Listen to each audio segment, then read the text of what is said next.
শ্রী শ্রী ঠাকুরমায়ের কথা চ্যানেল থেকে আপনাদের সবাইকে সুস্বাগতম।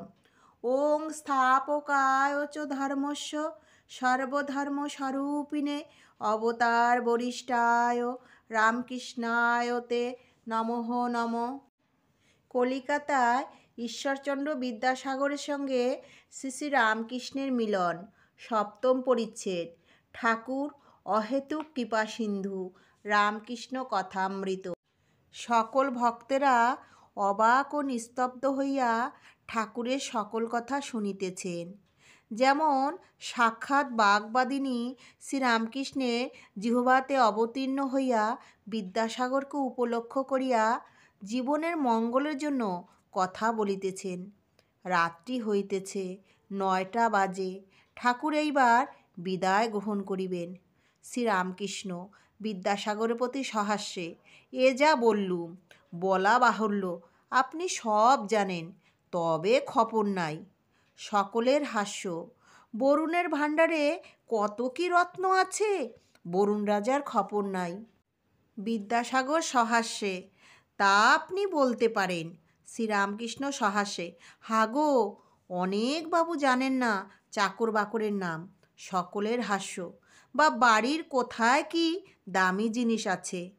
কথাবার্তা শুনিয়া সকলের আনন্দিত। সকলে একটু চুপ করিয়াছেন।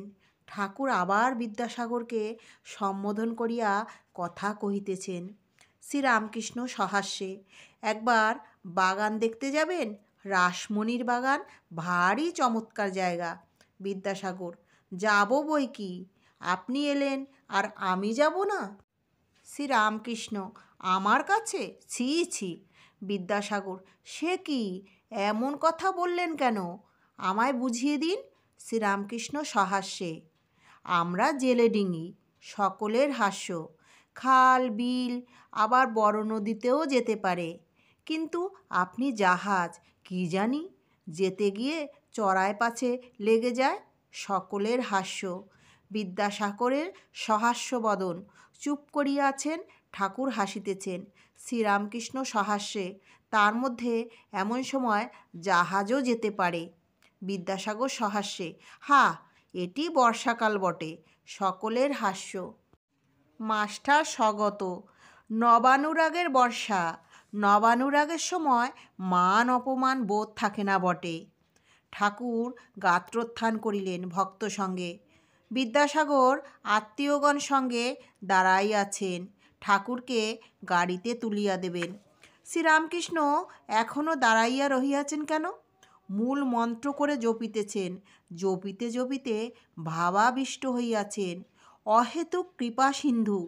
বুঝি যাইবার সময় মহাত্মা বিদ্যাসাগরকে আধ্যাত্মিক মঙ্গলের জন্য মার কাছে প্রার্থনা করিতেছেন।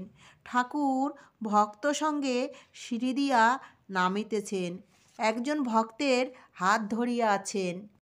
বিদ্যাসাগর স্বজন সঙ্গে আগে আগে যাইতেছেন। হাতে বাতি, পথ দেখাইয়া আগে আগে যাইতেছেন।